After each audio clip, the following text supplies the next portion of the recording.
Bueno, el siguiente ponente es el doctor Rafael Zárate, biólogo y cofundador del 7 Biotech Procesos SL, y nos hablará sobre la biología del suelo como motor de la fertilidad.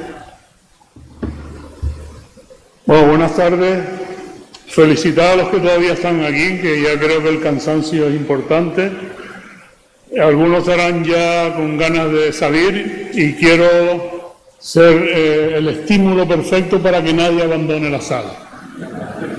Porque también es un tema que no se suele, digamos, contemplar. Los mayores sí entendían que había que cuidar el suelo, pero la agricultura intensiva y muchos agricultores consideran el suelo un sustrato, y no es un sustrato. El suelo es un ecosistema, de hecho es el segundo ecosistema más biodiverso del planeta. El primero sería el arrecife de coral y el segundo es el suelo. Yo les voy a hablar de la biología del suelo, no voy a darle una clase de taxonomía porque no da lugar y tampoco tiene interés y no es el objetivo de mi presentación. Para empezar, lo que les quiero indicar es varios detalles de dónde nos encontramos. La Unión Europea, la agricultura en la Unión Europea es un ámbito económico importantísimo. De hecho, muchos de los recursos de la Unión Europea van a la agricultura, sobre todo los subsidios, las ayudas, etcétera, el programa PAC y todo esto. Pero ¿qué pasa con la agricultura? La agricultura es la actividad económica que genera un montón de residuos. Aproximadamente el 30-35% del CO2 atmosférico se debe a la agricultura, a pesar de que las plantas fotosintetizan, pero la agricultura hace cositas no del todo adecuadas. Y yo tengo, digamos, otras ideas diferentes para que la agricultura sea mejor. Con respecto al CO2, al cambio climático y la huella de carbono, la agricultura equivocada con arado intensivo, con uso de plaguicidas, con uso de fertilizantes químicos, lo que consigue es dañar el suelo. Y un ejemplo clarísimo del daño es el arado intensivo. Los coches, como ustedes saben, que nos lo venden y ya nos ponen la pegatina en el coche, cada kilómetro recorrido produce 140 gramos de CO2. Coches mejores, coches peores. ¿Qué pasa en la agricultura? Cuando yo le meto el arado, yo no. Cuando alguien le mete el arado a una profundidad incluso de metro y pico, que es el gancho del tractor, que a veces se le sacude y se le levanta casi, pues estoy generando un montón de CO2 y estoy destruyendo el suelo. Miren las profundidades del arado y la emisión de CO2 por metro cuadrado. Un disparate completamente inaceptable. Esto lo podemos ver en satélite. Esta es una fotografía tomada sobre marzo-abril, que es la época en la que la gran mayoría de los agricultores del hemisferio norte están preparando el terreno. ¿Cómo preparan el terreno? Meterle metralla y leña para que el tractor, digamos, are todo el terreno. Fíjense el color rojo intensísimo del exceso de CO2 atmosférico simplemente por el hecho de estar arando. Trillones de hectáreas preparando el suelo para el arado.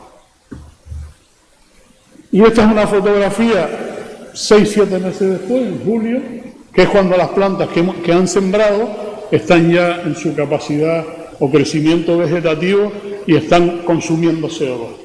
Ese CO2 atmosférico lo vuelvo a tomar la planta y me lo retira de la atmósfera con todas esas consecuencias que hace. Por tanto, el mecanismo más importante para eliminar el CO2 atmosférico es la fotosíntesis.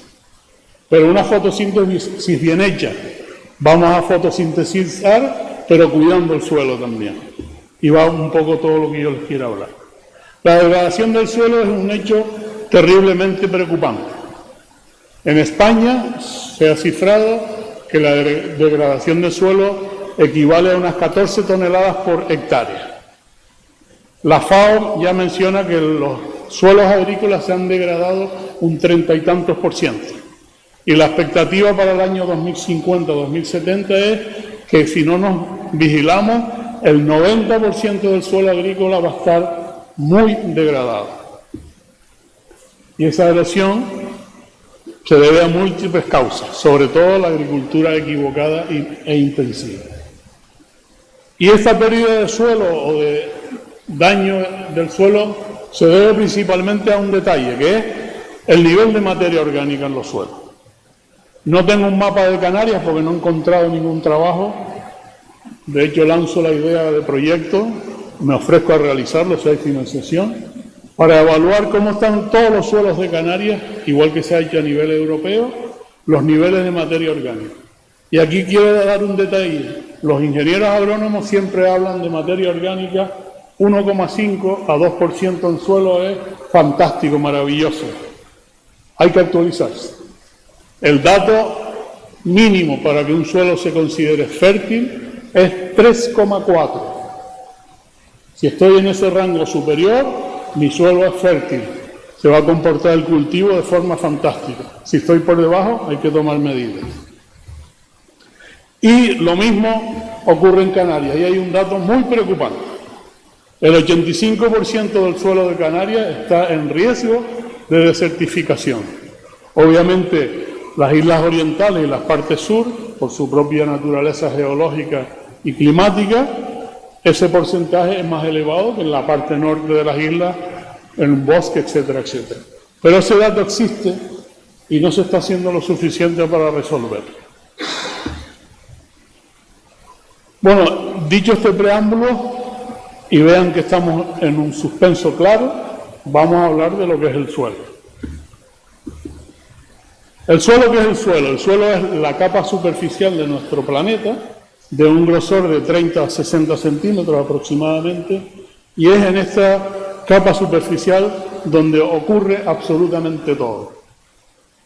Si ustedes tienen en cuenta la formación de los planetas, el Big Bang Theory y todo esto, luego, una vez formado el planeta, tiene que haber cambios biológicos y cambios geológicos para tener suelo, como hemos conseguido en el planeta Tierra. Y esto es lo que nos sustenta, lo que nos permite que haya fotosíntesis, y al haber fotosíntesis tenemos vida. Nuestro planeta no existiría si no ocurriera la fotosíntesis. Las funciones del suelo, vamos a resumirlas en 5. La primera y principal casi es el sustrato o el medio físico, vamos a hablar, donde crecen todos los vegetales que nos proveen de alimento, como se ha hablado hoy, pero también nos proveen de materiales de construcción, de tejido, de fibra, etcétera, etcétera. Todo ocurre en esa franja de suelo. Debajo está ya la placa rocosa o el fondo rocoso, que tiene menos interés. Otro aspecto importantísimo del suelo y su tarea, es el reciclado del agua. Nuestras aguas aquí sobre todo, y en los ríos y en otras fuentes, pasa por el ecosistema suelo para depurarse y para generar agua. Esa es otra tarea fundamental del suelo. Es también un sistema de reciclado. Pensemos en el carbono. El suelo es un reciclador de carbono impresionante. Capta CO2 atmosférico por fotosíntesis y lo emite por exudados de raíz al suelo para alimentar esa biología del suelo y para comunicarse con el ecosistema suelo. Y aquí está la respuesta al cómo luchamos contra el cambio climático y el CO2 en exceso. Nuestra solución, o la solución la tenemos debajo de los zapatos, en el suelo. Es un repositorio que tiene o que contiene un nivel de carbono 2 veces la vegetación del planeta, más todo el CO2 atmosférico presente. Está en el suelo. Si queremos captar todo ese CO2, metámoslo debajo del suelo donde siempre estuvo. Otra función principal es el medio biológico orgánico donde crecen toda esta multitud de microorganismos. Del suelo conocemos muy poco, tal vez el 30% de lo que habita en el suelo. Y son estos bichitos los que realmente hacen que todo funcione, como les explicaré ahora. Y la quinta función es que obviamente el humano sin suelo no puede hacer su actividad, que es fabricación, edificación, planificación de ciudades, etcétera, etcétera, etcétera. Todo ocurre en el suelo. Y como han visto en las diapositivas preliminares, lo estamos haciendo muy mal. Componentes del suelo. Tenemos una parte del pastel muy grande que son los minerales, un 45%. Y aquí les comento, tanto un suelo desértico, que son los más pobres, como un suelo arcilloso, que son los más ricos en minerales, hay suficientes minerales para alimentar todo lo que queramos crecer en el medio suelo. No hay que añadir fertilizantes. Ese pool de minerales que están ahí es más que suficiente para sustentar toda nuestra supervivencia como civilización. Hay agua, como les he hablado, es un medio que depura agua y nos permite tener agua. También hay gases, hay oxígeno en el suelo. El suelo es un medio aeróbico por naturaleza. Cuando es anaeróbico, tenemos muchos problemas en la agricultura, muchas plagas y mucha pérdida de productividad. Pero el suelo tiene que ser aeróbico. Materia orgánica, yo he puesto un 4%, pero depende de lo que analicemos, hay desde un 1, un 4, un 8, pero la media es un 4%. Y esa rayita que casi que ni se ve, que le he puesto una flecha amarilla, es la biología del suelo, de la que voy a hablar un poquito más ahora. Un 1% nada más, pero es la que gobierna absolutamente todo. Para hablar de la biología del suelo, diferenciamos distintos grupos de organismos atendiendo simplemente a su tamaño: micro, meso y macroorganismos. Vamos a hablar un poquito de ellos y les voy a explicar la importancia enorme que tiene y qué papel hacen en el suelo. Empezamos por los microorganismos. Son aquellos que no podemos ver sin un microscopio, de 0,2 milímetros hacia abajo, y está, digamos, principalmente ocupado por bacterias y hongos. Bacterias son los más diversos, pero en cuanto a biomasa, los hongos son los más importantes en peso, como veremos más adelante. ¿Qué hacen las bacterias en el suelo? Las bacterias y los hongos son descomponedores de la materia orgánica del suelo. Más adelante les mostraré una foto de dónde viene la materia orgánica. Lo principal de aquí, esto a ver si tiene un puntero o algo. ¿Sabes el botón del puntero? Ah, el otro, perdón. Sí, este lo conozco. Ya pueden ir leyendo todo lo que está ahí, pero lo principal: el balance de carbono-nitrógeno. Las bacterias son la fuente principal de nitrógeno en el suelo, porque tiene un balance 5 carbonos y un nitrógeno. Los hongos al revés, 20 carbonos y un nitrógeno, por tanto la bacteria es la fuente de carbono. Pero la bacteria no da el carbono al suelo. Ahora les explico cómo le llega. También participa en la estructura del suelo, que es la formación o agregados microscópicos que me da esa capacidad esponjosa del suelo, que cuando riego no se encharca, sino se absorbe el agua. Las raíces crecen libremente porque no hay obstáculo físico que me impida crecer, como cuando hay compactación, etc. Y dentro de las bacterias tenemos varios grupos importantes, como la rizobacteria, que son aquellas bacterias capaces de captar el nitrógeno atmosférico. Por eso en la rotación de cultivos metemos leguminosas, que se colonizan por estas bacterias. También tenemos otro grupo de bacterias que a veces se confunden con hongos, que son los actinobacterias o actinomicetas. Son bacterias filamentosas, colorcito blanco, que descomponen la materia orgánica más difícil de descomponer, con mucha lignina. Y a su vez ayudan a fabricar sustancias activas en el suelo para combatir otras plagas. De hecho, muchos de los antibióticos que existen en la industria farmacéutica son producidos por actinobacterias o actinomicetas. Y también, no sé si el moderador puede apagar esta cosita de aquí abajo. No hay nadie ahí. Bueno, pues hay otro grupo de bacterias muy importante que son los bacillus thuringiensis, bacillus subtilis, etcétera, etcétera, que ayudan a proteger a las plantas porque forman una capa en las raíces e impiden que le ataquen otros microorganismos. Pero lo principal es que la fuente de carbono en el suelo, nitrógeno, son las bacterias. Pero tienen que tramitarse por otros bichitos del suelo. Y los hongos son importantísimos porque son los más abundantes en peso. Y también, dependiendo qué cultivo haga, el suelo tiene que tener un perfil biológico diferente, como veremos ahora.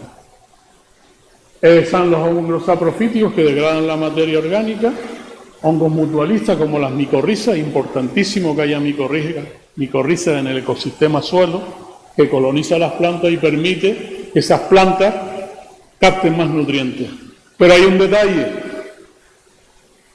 los suelos de Canarias tienen una salvajada de fósforo y eso inhibe la colonización por micorrizas.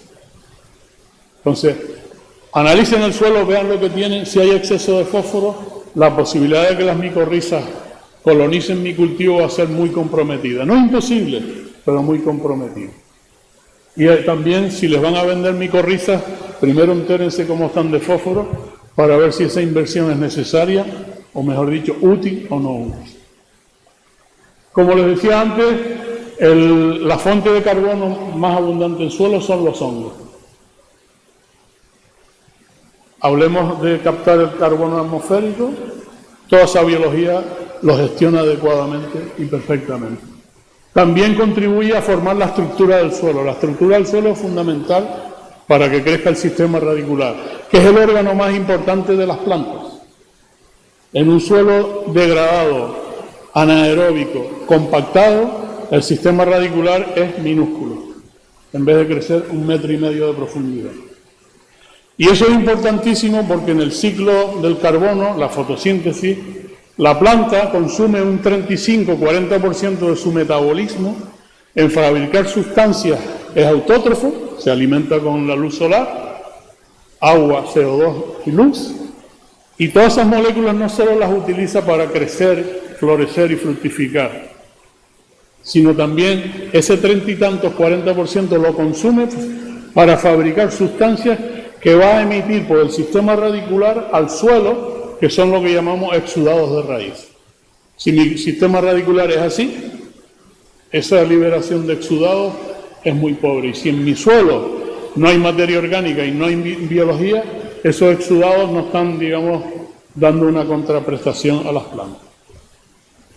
Seguimos, pasamos al siguiente nivel, un tamaño un poquito más grande, de 0,2 a 2 milímetros. Ya con una lupita los podemos ver. Y aquí tenemos varios organismos, con la fotografía ya los van viendo, los microartrópodos, los protozoos y los nematodos. Vamos a hablar un poquito de ellos. Protozoos. Se distinguen 3 grandes grupos de protozoos. Los flagelados, que es la fotografía del que tiene una colita o dos nada más. Los ciliados, que son aquellos que tienen un montón de pelitos en su superficie, que lo utilizan para moverse. Y las amebas. Estos son unicelulares, con estructura celular casi completa, porque tienen núcleo, tienen orgánulos, etcétera, etcétera. No como las bacterias y hongos, que son más simplones. Y estos, el papel fundamental que tienen es consumir bacterias. Y son, digamos, los proveedores de materia nitrógeno al suelo, son los protozoos. Y los nematodos un poquito menos.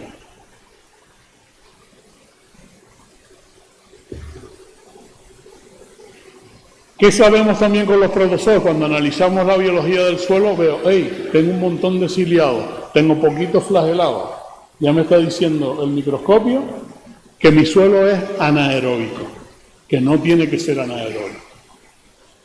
Entonces, todo eso lo conocemos. ¿Y qué necesidades de carbono tienen los protozoos? Necesitan consumir 30 carbonos por un nitrógeno. Como su fuente principal son las bacterias, que tenían 5:1, se tienen que comer 6 bacterias para conseguir su carbono, para todas sus estructuras celulares, su metabolismo, etc. ¿Qué ocurre? Que va a tener exceso de nitrógeno, porque no necesita tanto. y lo va a liberar al suelo en forma mineralizada o disponible para las plantas en forma de amonio. Entonces, los que realmente proveen de nitrógeno a las plantas y a toda la vegetación del planeta son los protozoos. Mi suelo tiene que tener protozoos en un número superior a 30.000 por gramo. Y obviamente también se tienen que mover en un suelo relativamente húmedo, si no, no caminan. Y todo esto que les estoy contando ocupa un nivel trófico que a su vez son alimentos para otros bichitos del suelo. El siguiente que vamos a tocar, los nemátodos. 5 minutos, vale. Aquí la gente empieza a entrar en pánico cuando escucha la palabra nemátodo. No, el ecosistema suelo tiene que tener nemátodos, se conocen unas 30.000 especies, pero se piensa que hay 100 veces más. Y de esos nemátodos, los que realmente afectan y son dañinos son aquellos que se anclan a las raíces de las plantas y generan muchas patologías, así como deterioro del crecimiento. Pero eso solo representa el 3% de los 30 y tantos mil conocidos, y son aquellos que sí que provocan daño, los demás son absolutamente fundamentales. ¿Y por qué provocan daño? Porque las condiciones del suelo favorecen a los nemátodos rizóforos. Tenemos varios grupos que se alimentan de plantas, que se alimentan de otros nemátodos, que se alimentan de bacterias, que se alimentan de hongos y van liberando ese carbono y ese nitrógeno que necesita el suelo, como verán aquí. Consumen bacterias, consumen hongos, puede ser problemático si hay exceso de hongos, de nemátodos que se alimentan de hongos, porque, digamos, nos pueden eliminar a las micorrizas. Pero bueno, tiene que haber un equilibrio y lo podemos conocer y determinar. Y a su vez son alimentos para otros bichitos que están en el suelo. Que pasamos al siguiente nivel, los macroorganismos, los que vemos a simple vista. Tenemos varios ahí. Y estos también participan en el ecosistema suelo. Uno de los dos más importantes, digamos, son los microartrópodos, o mejor dicho, los artrópodos ya mayorcitos, que descomponen materia orgánica, se la comen, la trituran, la excretan y las bacterias siguen gestionando esa materia. Y también permiten la mineralización de esos nutrientes que están en el suelo. Y un detalle importante, todos estos se ven perjudicados tanto por el arado como por los plaguicidas, los herbicidas. Los herbicidas matan la hierba, sí, pero matan todo lo que hay debajo también. Y las lombrices, la mayoría no son autóctonas, tienen un trabajo mecánico de perforar el suelo, generar canales y conductos y alimentarse de ese suelo para liberar también muchos nutrientes y nutrientes que a su vez es utilizado por organismos de menor tamaño que no tienen esa boca y ese tracto digestivo que se los permite. Y a su vez participan en la aireación del suelo y en la descompactación del suelo. Esta es una tabla rápida de los organismos que hay en el suelo en cuanto a número por gramo y por hectárea. Como ven, las bacterias y actinomicetos son los más abundantes en diversidad, pero en cuanto a peso, los hongos son los que más abundancia tienen. Y todo esto me permite crear la red alimentaria del suelo. Nivel trófico 1, 2, 3, 4 y 5. Todo esto se autogestiona, se retroalimenta, unos se comen a otros, los cadáveres son a su vez alimento para el siguiente, y lo que voy a conseguir es lo que dice su nombre, una red trófica o alimentaria en el suelo que va a permitir que crezcan los cultivos fantásticamente. Si no, fíjense ustedes en el ecosistema bosque nuestro de Tenerife o de cualquier isla. Allí no vemos al camión del Cabildo acercarse arriba con bolsas de NPK para que los bosques crezcan, no. ¿Por qué ocurre? Porque hay un ecosistema óptimo y verdadero en el suelo. Y esa red alimentaria me permite que no haya compactación, me permite que haya flujo de nutrientes, me permite que haya control de plagas, porque al haber toda esa biología de abajo, las plagas se controlan y se mantienen a raya. Cuando no existe nada de esto, las plagas me comen los plaguicidas también me comen mi cartera y al final estoy en un círculo vicioso que no me conduce a nada. Rápidamente, suelo aeróbico, suelo anaeróbico. Lean por ahí todo eso que pone, pero les destaco 3 cositas. Los nutrientes del suelo. En un suelo anaeróbico se van a formar el nitrógeno amoníaco, el azufre, hidróxido de azufre y el fósforo en fosfina. Todos esos son gases. ¿Qué ocurre con un gas? Se sale del suelo, se va a la atmósfera y ya no queda fósforo, nitrógeno ni azufre en el suelo. Vean las condiciones diferentes, lo que están provocando. También los suelos anaeróbicos tienen un olor característico. Huele como a rancio, a podrido, porque tiene una serie de sustancias que no son convenientes. Y lo mismo si se fabrica un compost de un proceso no del todo aeróbico, me va a generar un compost que apesta. Entonces, si quiero utilizar un compost, tengo que olerlo. Si huele a tierra de bosque, lo quiero. Si apesta y me lo regala, lléveselo, no lo quiero. Los 4 principios para maximizar la biología del suelo y el cuidado del suelo los tienen ahí. Y van 24 minutos, ya termino. Quedan 2 fotografías. Estos 4 principios es lo que no se llega a practicar. Minimizar la perturbación del suelo en agricultura intensiva no se contempla. Maximizar el crecimiento de raíces solo lo conseguiré si mi suelo es aeróbico, con estructura que la raíz pueda penetrar profundamente sin problema. Maximizar la cubierta del suelo, que esté cubierto con vegetación, tanto espontánea como abono verde, no esos terrenos con marrones recién arados que los tienen ahí a pleno sol, igual que nosotros cuando vamos al campo, que nos gusta tener el sombrero puesto, al suelo le encanta tener el sombrero puesto, que es la cubierta vegetal. Y maximizar la biodiversidad del suelo, que se las he resumido rápidamente. Y esta es una diapositiva muy importante. La sucesión de la vegetación está gobernada por la biología que hay en el suelo. El ecosistema bosque a la derecha, que presenta una biología del suelo prácticamente solo de hongos y muy poca bacteria. Al contrario, a medida que me acerco hacia la costa, y en la isla nuestra lo tenemos clarísimo, la vegetación va cambiando y va a haber otros cambios, más bacterias, menos hongos o un poco en equilibrio. Entonces tenemos todas estas plantas que tenemos aquí y la agricultura estaría entre medio de esto. Por tanto, necesito 2 de bacterias y 1 de hongo. Y lo tengo que saber que tengo en mi suelo para ver si todo va a funcionar.